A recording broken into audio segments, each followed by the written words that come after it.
সুপ্রিয় শিক্ষার্থীবৃন্দ, আশা রাখি ভালো আছো। আলিম প্রথম ও দ্বিতীয় বর্ষের শিক্ষার্থীবৃন্দকে জানাচ্ছি শুভেচ্ছা। আজকে আমরা পরিণতি ও সুশাসন বিষয়ের নবম অধ্যায় পড়ব। নবম অধ্যায়ের শিরোনাম হচ্ছে জনসেবা ও আমলাতন্ত্র।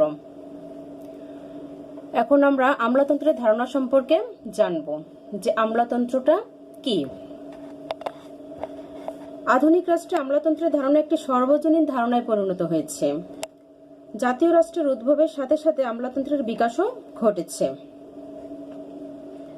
কারণ আমলাতন্ত্র ছাড়া আধুনিক প্রশাসন ব্যবস্থা পরিচালনা করা একান্তই অসম্ভব। আমলারা হচ্ছে শাসন কার্যের স্থায়ী উপাদান এবং তাদের প্রধান দায়িত্ব হলো সরকারের নীতি বাস্তবায়ন করা।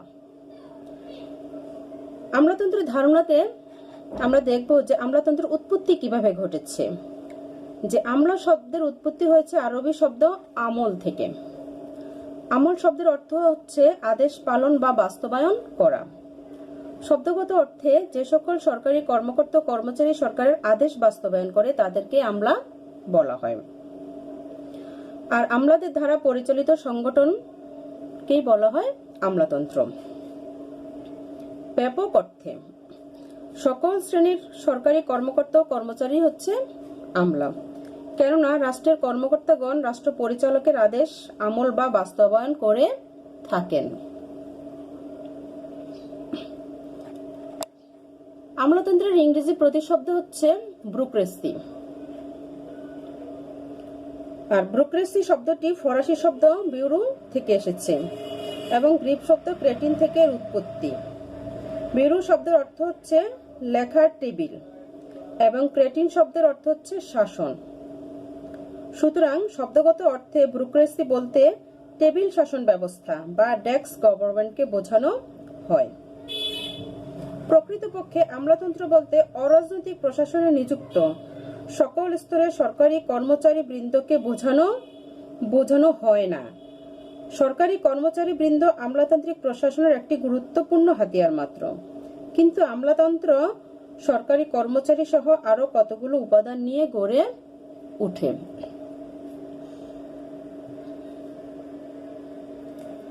বিভিন্ন সমাজবিজ্ঞানীর ধারণা।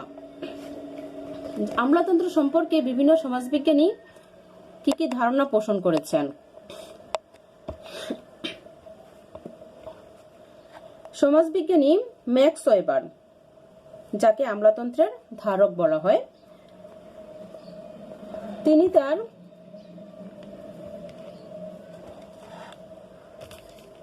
গ্রন্থে বলেছেন, এসেজ ইন সোশ্যালজি গ্রন্থে বলেছেন, আমলাতন্ত্র হলো দক্ষতা, নিরপেক্ষতা ও মানবিকতার অনুপস্থিতি বিশিষ্ট এক প্রকার প্রশাসন ব্যবস্থা।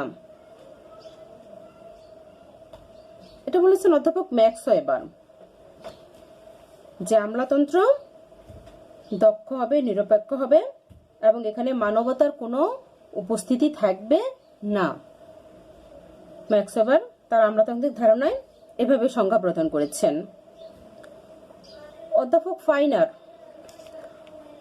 ফাইনার আমলাতন্ত্র সংজ্ঞা প্রদান করেছেন এভাবে, যে আমলাতন্ত্র হচ্ছে সে সকল পেশাজীবী কর্মচারী যারা স্থায়ী, বেতনভুক্ত ও দক্ষ। তাহলে এখানে দেখো, অধ্যাপক ফাইনার বলতেছেন যে আমলাতন্ত্র হবে কি পেশাদারী কর্মজীবী শ্রেণী, যারা হবে স্থায়ী এবং সরকার কর্তৃক বেতনভুক্ত থাকবে এবং তারা তাদের কাজের দক্ষ হবে।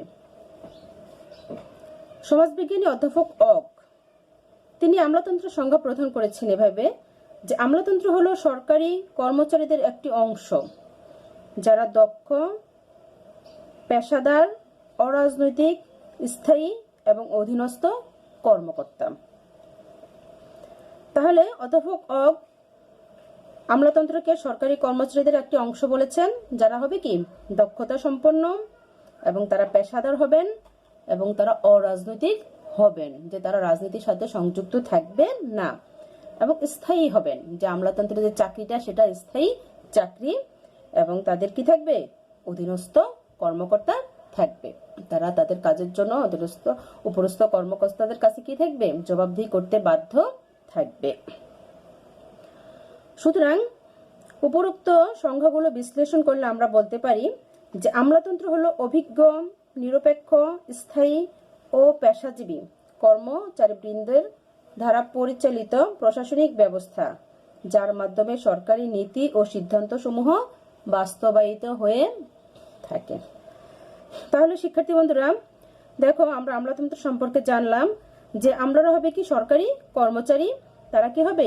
অভিজ্ঞ হবে, নিরপেক্ষ হবে, স্থায়ী হবে, পেশাজীবী হবে এবং তাদের কাজের জন্য কি সরকারি নীতি ও সিদ্ধান্ত সমূহ তারা বাস্তবায়িত করবে। বস্তুত পক্ষে সরকারি কর্মচারী হচ্ছে আসলে কি? আমলা। যে সরকারি কর্মচারীরা সরকার কি করবে? নিয়োগ প্রদান করবে এবং সরকারের নির্দিষ্ট কাজসমূহ তারা কি করবে? বাস্তবায়িত করবে। সরকারের নীতি নির্ধারণ সমূহ বাস্তবায়িত করবে আমলারা। তাহলে এ হচ্ছে আমাদের আমলাতন্ত্রের সংজ্ঞা। এতক্ষণ আমরা জানলাম যে আমলাতন্ত্রের ধারণা কি বা আমলাতন্ত্র সংজ্ঞা কি। এখন আমরা জানবো যে আমলাতন্ত্রের বৈশিষ্ট্য সমূহ কি, যে আমলাতন্ত্র কি কি ধরনের বৈশিষ্ট্য ধারণ করে থাকে। প্রথমত আমরা দেখব যে আমলাতন্ত্রের বৈশিষ্ট্য হচ্ছে স্থায়িত্ব। যে আমলাতন্ত্রের অন্যতম বৈশিষ্ট্য স্থায়িত্ব। একটি নির্দিষ্ট বয়সসীমা পর্যন্ত তারা সরকারি চাকরিতে কি থাকবে? বহাল থাকবে। শুধুমাত্র দুর্নীতির অভিযোগে অভিযুক্ত অথবা অযোগ্যতা বা চাকরির শর্তাবলী ভঙ্গের অভিযোগ প্রমাণিত হলেই তাদেরকে পদচ্যুত করা যাবে। তাহলে আমরা দেখলাম স্থায়িত্ব কি? আমলাতন্ত্র হচ্ছে অন্যতম একটা বৈশিষ্ট্য যে আমলারা কি থাকবে? স্থায়ী হবে। তারা তাদের কাজে স্থায়ী হবে এবং শুধুমাত্র তারা যদি কোনো রকম দুর্নীতি করে, অভিযুক্ততা প্রমাণিত হয় তাহলে বা চাকরির শর্তাবলী ভঙ্গ করে, তাহলে তাদেরকে পদচ্যুত করা যাবে। তারপর হচ্ছে দক্ষতা। যে আমলাগণ পেশায় কি থাকবে? খুব দক্ষ থাকবে এবং আমলারা প্রতিযোগিতামূলক বিভিন্ন পরীক্ষা নিরীক্ষার মাধ্যমে নিযুক্ত প্রাপ্ত হন। তাদের দক্ষতা বৃদ্ধির জন্য বিভিন্ন ধরনের প্রশিক্ষণেরও ব্যবস্থা করা হয়। প্রয়োজনে তারা বিভিন্ন দেশে গিয়ে বিভিন্ন ধরনের প্রশিক্ষণ দিয়ে থাকেন। তাহলে আমরা দেখলাম যে আমলারা কি হবে? দক্ষতা সম্পন্ন হবে এবং তারা বিভিন্ন রকমের পরীক্ষার মাধ্যমে, প্রতিযোগিতামূলক পরীক্ষার মাধ্যমে তারা নিয়োগপ্রাপ্ত হন। তারপর হচ্ছে নিরপেক্ষতা। যে আমলাদের আরেকটা গুরুত্বপূর্ণ বৈশিষ্ট্য হলো আমলারা নিরপেক্ষ হবে। আমলাগণ রাজনীতি নিরপেক্ষভাবে প্রশাসনিক কার্যাবলী সম্পাদন করে থাকেন। কি করবেন? তারা তাদের যে কার্যক্রম সেগুলো তারা কি করবেন? নিরপেক্ষভাবে সম্পাদন করে থাকবে। সরকারের রদবদলের সাথে আমলাদের কোন রকম সম্পর্ক থাকবে না এবং সরকারি নীতিসমূহকে বাস্তবায়িত করাই হচ্ছে আমলাদের প্রধান কাজ। আমলাগণ দলীয় রাজনীতির ঊর্ধ্বে থাকবেন। যে রাজনৈতিক দল থাকবে কিন্তু সে রাজনৈতিক দলের সাথে আমলাদের কোন রকম সম্পৃক্ততা থাকবে না।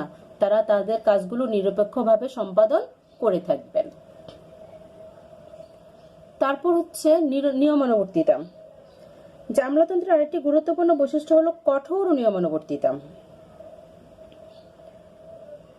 প্রশাসনিক দায়িত্ব পালন এবং বিভিন্ন দপ্তরের কার্যাবলীর মধ্যে সমন্বয় সাধনের জন্য কি প্রয়োজন? নিয়মানুবর্তিতা প্রয়োজন। প্রত্যেকটা কাজের কি থাকবে? নিয়ম শৃঙ্খলা থাকবে এবং কঠোর নিয়মানুবর্তিতা ছাড়া প্রশাসনিক এবং অন্যান্য কাজ কখনোই সম্পাদন করা সম্ভব না।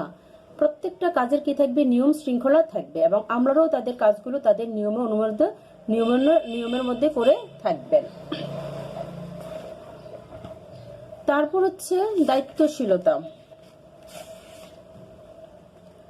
যে সকল কাজের জন্য নিম্নস্তরের কর্মকর্তাগণ সংশ্লিষ্ট দপ্তরের ঊর্ধ্বতন কর্মকর্তার নিকট কি থাকবে? দায়ী থাকবে এবং ঊর্ধ্বতন কর্মকর্তাগণ বিভাগীয় মন্ত্রীদের কাছে দায়ী থাকবেন। তবে আমলাগণ জনগণ বা আইনসভার নিকট দায়ী নন। তথাপি আমলাগণ দায়িত্বহীনভাবে কাজ সম্পাদন করতে সক্ষম হয়ে থাকেন। তাহলে এখানে আমরা দেখি যে দায়িত্বশীলতার কথাবার্তা, যে ঊর্ধ্বতনের কাছে কি থাকবে? আমলাগণ সবসময় তাদের কাজের জবাবদিহিতা করতে বাধ্য থাকবে। এবং আমলাগণ জনগণের কাছে জবাবদিহি করতে বাধ্য থাকবে না, তারা তাদের ঊর্ধ্বতন যে কর্মকর্তা তাদের কাছে তাদের কাজের জন্য জবাবদিহি করতে বাধ্য থাকবে।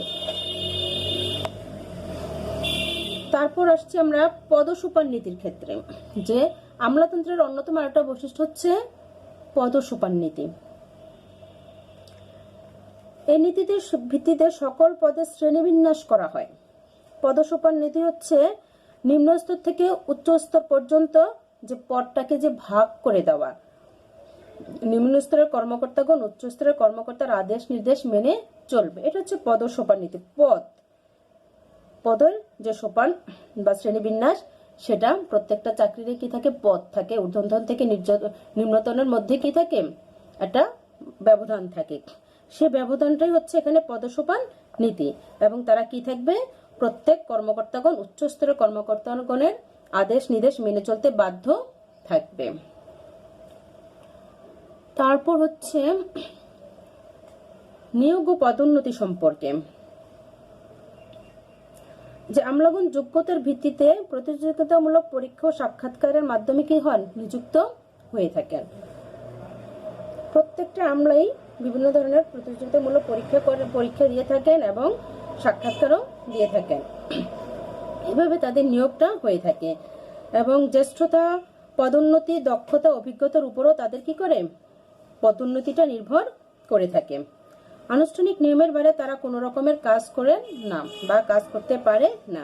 তাহলে তাদের নিয়োগটা হবে প্রতিযোগিতামূলক পরীক্ষার মাধ্যমে এবং পদোন্নতি হবে জ্যেষ্ঠতা, দক্ষতা এবং অভিজ্ঞতার উপর।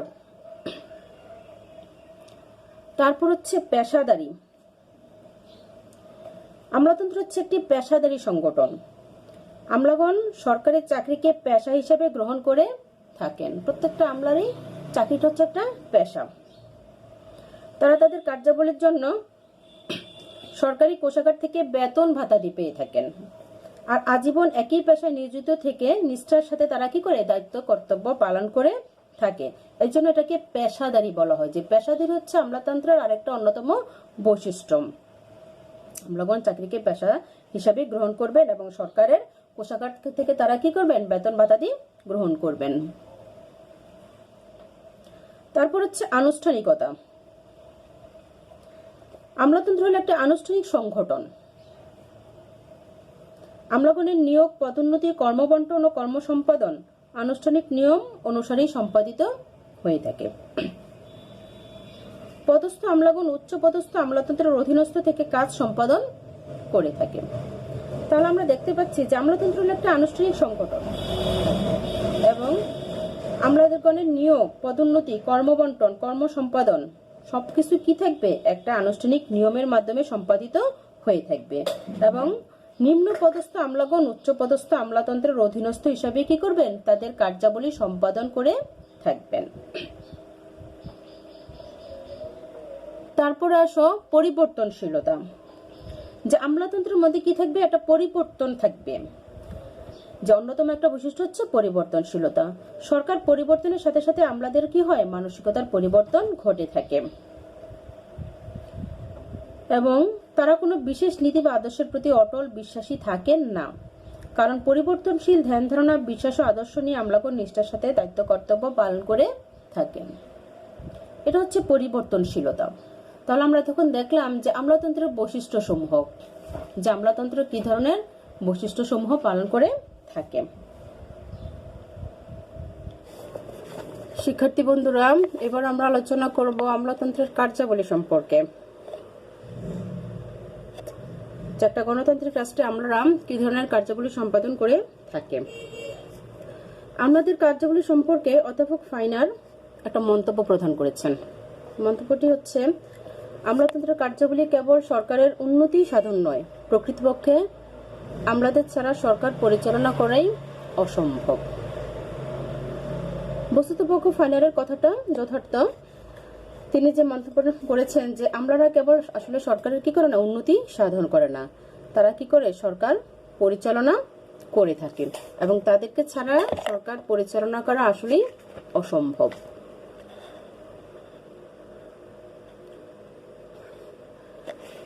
এখন আমরা আলোচনা করব আমলাতন্ত্রের কার্যাবলী সম্পর্কে। প্রথমত আমরা যে কার্যাবলীটা সম্পাদন করে সেটা হচ্ছে সরকারি নীতি নির্ধারণ। আধুনিক রাষ্ট্রে সরকারি নীতি নির্ধারণ ও সিদ্ধান্ত গ্রহণ হচ্ছে কি গুরুত্বপূর্ণ কাজ। যদিও এই কাজগুলোর দায়িত্ব বস্তুতপক্ষ হচ্ছে আইনসভা বা মন্ত্রী পরিষদের, তথাপি প্রশাসনিক অদক্ষতা ও কারিগরি জ্ঞানের অভাবের জন্য আমলাতন্ত্র নীতি নির্ধারণ ও সিদ্ধান্ত গ্রহণেই অগ্রণী ভূমিকা পালন করে থাকে। তাহলে সরকারি যে নীতি নির্ধারণ যে কাজগুলো সেগুলো কারা করে? আমরাই করে থাকি, কারণ আমরা কি অবশ্যই দক্ষ থাকে, অভিজ্ঞ থাকে। এজন্য সরকারি নীতি নির্ধারণের সমস্ত কার্যাবলী আমরা সম্পাদন করে থাকে। তারপর হচ্ছে আইন প্রণয়ন সংক্রান্ত কাজ। যে বর্তমানে আইনের ধরন জটিল ও টেকনিক হয়ে পড়েছে আসলে। তাছাড়া জটিল প্রকৃতির আইনকে জ্ঞান এবং দক্ষতা ছাড়া কোনোভাবেই কি করা সম্ভব না, প্রণয়ন করা সম্ভব না। যেহেতু আমরা জানি যে আমরা হচ্ছেন কি উচ্চশিক্ষিত, দক্ষ এবং অভিজ্ঞ, এবং তারা নানা রকম প্রতিযোগিতামূলক পরীক্ষার মাধ্যমে কি করেন, নিয়োগপ্রাপ্ত হয়ে থাকেন। অতএব আমলাদের মাধ্যমে কি হয়, আমলাদের ধারায় আইনটা প্রণয়ন করলে সেটা সুষ্ঠু এবং সুন্দর হয়। সেজন্য আইন প্রণয়নের কাজগুলো কারা করে? আমরাই করে থাকে। এবং শাসন বিভাগ কি করে? আইন সভা এবং শাসন বিভাগ এই কাজের দায়িত্বটা বস্তুত পক্ষে আমলাদের হাতেই প্রদান করে থাকে। ওনারা সেটা প্রণয়ন করেন, তারপরে আইনসভা এবং শাসন বিভাগ সেটাকে বাস্তবায়ন করে থাকেন। তারপর হচ্ছে আইন ও নীতি বাস্তবায়ন। আমরা একটা কাজ করেন, সেটা হচ্ছে আইন ও নীতি বাস্তবায়ন করা। যে আমরা অধিকাংশ আইন, নীতি ও সিদ্ধান্ত সময় তারাই বাস্তবায়ন করে থাকে। সরকার কর্তৃক প্রণীত জনকল্যাণমূলক কর্মসূচি এবং সামাজিক নিরাপত্তা আমরাই বাস্তবায়ন করে। তাছাড়া বিচার বিভাগের সিদ্ধান্ত সমূহ আমরাই বাস্তবায়ন করে থাকে। তাহলে আমরা দেখি আইন ও নীতি বাস্তবায়নের ক্ষেত্রে আমরাই গুরুত্বপূর্ণ ভূমিকা পালন করে থাকেন। তারপর হচ্ছে আমাদের পরামর্শ সংক্রান্ত কাজ। যে আমলারা আরেকটা যে কাজ করেন সেটা হচ্ছে পরামর্শ প্রদান করে থাকেন। নীতি নির্ধারণ ও আইন প্রণয়নের সময় রাজনৈতিক প্রশাসকের সাহায্য ও পরামর্শদাতা হলেন আমলাগণ। তাছাড়া আইনসভার সদস্যদের বিভিন্ন প্রশ্নের উত্তর মন্ত্রীদের দিতে হয়, এবং আমলাগণ মন্ত্রীদেরকে বিভিন্ন প্রশ্নের প্রাসঙ্গিক উত্তর ঠিক করে দেন। বস্তুতপক্ষে আমরা পরামর্শ সংক্রান্ত যে কাজটা সেটা দেখি যে রাজনৈতিক প্রশাসনটা যেটা আমাদের পার্লামেন্টে হয়, আমাদের প্রত্যেকটা মন্ত্রীর কি থাকে, সচিব থাকে, এবং তারাই কি করেন, মন্ত্রীদেরকে বিভিন্ন পরামর্শ দেন যে কোন কাজটা কিভাবে করতে হবে, এবং তারাই বিভিন্ন প্রশ্নের উত্তরগুলো ঠিক করে দেন। এজন্য বলা হয় আমরা ওদেরকে পরামর্শদাতা। তারপর হচ্ছে বিচার সংক্রান্ত কাজ। যে আধুনিককালে বিচার সংক্রান্ত কিছু কাজও আমরা সম্পাদন করে থাকেন। আর বিচার সংক্রান্ত সেই কাজগুলো হচ্ছে নিবন্ধনকরণ, ট্রেডমার্ক, জমি ক্রয় বিক্রয়, রেজিস্ট্রেশন ইত্যাদি বিষয়ে আইন কানুনের মাধ্যমে আমলাগণ বিরোধ মীমাংসা করে থাকেন। যে বস্তুত পক্ষে আমরা শুধুমাত্র কি করেন না, সরকারি নীতি নির্ধারণই করেন না, আইন প্রণয়নই করেন না, তারা আবার বিভিন্ন বিচার সংক্রান্ত কাজগুলো করে। ট্রেডমার্ক, জমি ক্রয় বিক্রয়, রেজিস্ট্রেশন এবং নিবন্ধনকরণ, এই সমস্ত কাজগুলো বিচার সংক্রান্ত কাজ, এবং এগুলো আমরা সম্পাদন করে থাকে। তারপর হচ্ছে আমাদের দৈনন্দিন প্রশাসন সংক্রান্ত যে কাজটা, এই কাজটা আমরা সম্পাদন করে থাকি। যে দৈনন্দিন প্রশাসন সংক্রান্ত যে কার্যাবলী, এগুলোর মধ্যে হচ্ছে আমাদের শিক্ষা, স্বাস্থ্য, পুলিশ, সংস্থাপন, কর ব্যবস্থা, সামাজিক নিরাপত্তা।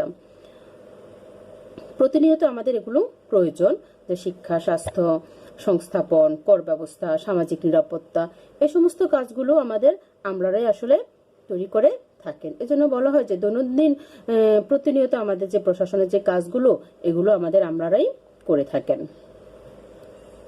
তারপর হচ্ছে আমাদের সামাজিক পরিবর্তনের বাহক।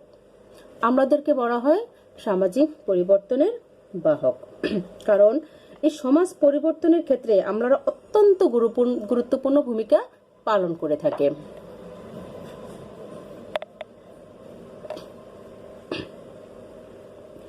কিভাবে পালন করে থাকে?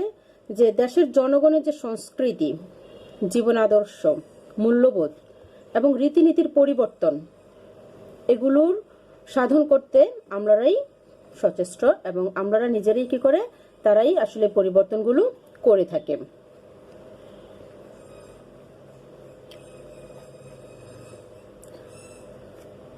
সামাজিক পরিবর্তনের পর আমরা দেখব যে উন্নয়নমূলক কাজ, যে আমলারা সামাজিক পরিবর্তন ছাড়াও কি করে বিভিন্ন রকম উন্নয়নমূলক কাজগুলো সম্পাদন করে এবং সেগুলো হচ্ছে সরকারের ইতিবাচক পরিবর্তন, যেটা যে আমলাগণ কৃষি, শিল্প, শিক্ষা, যোগাযোগ ইত্যাদির ক্ষেত্রে বিভিন্ন রকম ভূমিকা পালন করে থাকে।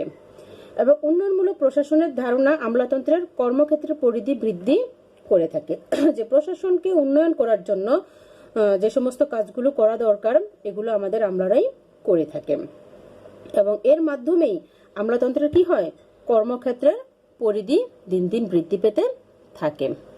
তারপর হচ্ছে আমাদের সংবাদ ও তথ্য সরবরাহ সংক্রান্ত যে কাজটা, এই কাজটা আমাদের আমলারা করে থাকে। সেটা হচ্ছে যে প্রত্যেক রাষ্ট্রে আমলাগণ সংবাদ এবং তথ্য সরবরাহের ক্ষেত্রে গুরুত্বপূর্ণ ভূমিকা পালন করে। আমাদের দেশের যে বিভিন্ন সাংবাদিকগণ আছেন, বিভিন্ন গোষ্ঠী, বিভিন্ন রাজনৈতিক দল এবং জনসাধারণ সরকারের নীতি সিদ্ধান্ত এই সমস্ত তথ্যাবলীর জন্য তারা আমলাতন্ত্রের উপরেই নির্ভর করে থাকে।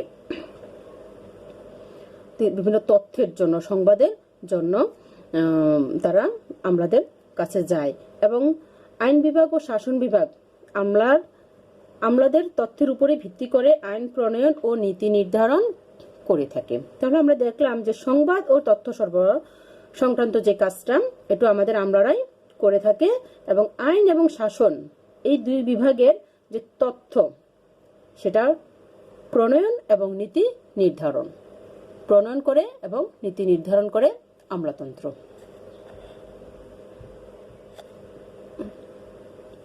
তারপর আমাদের সর্বশেষ যে সংজ্ঞা কার্যাবলী আমরা দেখতে পাই সেটা হচ্ছে অভ্যন্তরীণ ব্যবস্থাপনা সংক্রান্ত কাজ, যে আমলারা আরো একটা কাজ করে থাকেন সেটা হচ্ছে অভ্যন্তরীণ, মানে আমাদের দেশের ভিতরের যে কাজগুলো সেগুলো তারা করেন এবং সেগুলো তারা বিভিন্ন বিভাগের মধ্যে এবং প্রত্যেক বিভাগের কর্মচারীদের কার্যাবলীর মধ্যে সমন্বয় সাধন করেন। আমরা জানি আমাদের দেশে কয়টা বিভাগ আছে, 3টা, আইন বিভাগ, শাসন বিভাগ এবং বিচার বিভাগ। এই 3 বিভাগের মধ্যে তারা কি করে, কর্মচারীদের মধ্যে সমন্বয় সাধন করে, কিন্তু তারা কেউ কারো কাজে কি করে না, হস্তক্ষেপ করে না, কিন্তু তারা কি করে, সমন্বয় সাধন করে। এবং এটা হচ্ছে অভ্যন্তরীণ ব্যবস্থাপনা সংক্রান্ত কাজ, যে আমাদের নিজেদের দেশের মধ্যেই নিজেরাই কি করে 3টা বিভাগের মধ্যে তাদের কাজগুলোকে কি করে ব্যবস্থাপনা করে এবং প্রত্যেকটা বিভাগ তাদের কর্মচারীরা তাদের কার্যাবলীগুলো সঠিকভাবে সমন্বয় করে প্রত্যেকটা বিভাগের সাথে, প্রত্যেকটা বিভাগ, আইন বিভাগ, শাসন বিভাগ এবং বিচার বিভাগ, এভাবেই তারা অভ্যন্তরীণ ব্যবস্থাপনা সংক্রান্ত কাজগুলো আমলারা করে থাকে। তাহলে শিক্ষার্থীরা আমরা তখন দেখলাম যে আমাদের দেশের আমলারা বস্তুতপক্ষে কি ধরনের কার্যাবলী সম্পাদন করে থাকে। তাহলে আমরা এখন বলতে পারি যে একটা দেশের সামাজিক, রাজনৈতিক এবং অর্থনৈতিক উন্নয়ন সাধনের জন্য আমলাদের ভূমিকা হচ্ছে কি অনস্বীকার্য এবং আমলাতন্ত্র রাজনৈতিক ব্যবস্থা স্থায়িত্ব, ধারাবাহিকতা বজায় রাখে তাদের এই কার্যাবলীর মাধ্যমে। তাহলে শিক্ষার্থী বন্ধুরা আজকে আমরা এটাই পড়লাম যে আমলাতন্ত্র কি, আমলাতন্ত্রের সংজ্ঞা সম্পর্কে বিভিন্ন সমাজবিজ্ঞানীরা কিভাবে আমলাতন্ত্রের সংজ্ঞা প্রণয়ন করেছেন। তারপর আমরা দেখলাম যে আমলাতন্ত্রের কার্যাবলী সমূহ কি। আশা রাখি তোমরা বুঝতে পেরেছো এবং বাসায় সেটা পড়বা। না বুঝলে আমার সাথে আলোচনা করবা, আমাকে ফোনে জানাবা, আমরা আলোচনা করব। এবং তোমরা সবাই ভালো থাকবা, নিরাপদে থাকবা। পরবর্তী ক্লাসে আবার আমাদের দেখা হবে। আসসালামু আলাইকুম, সবাই ভালো থাকবা।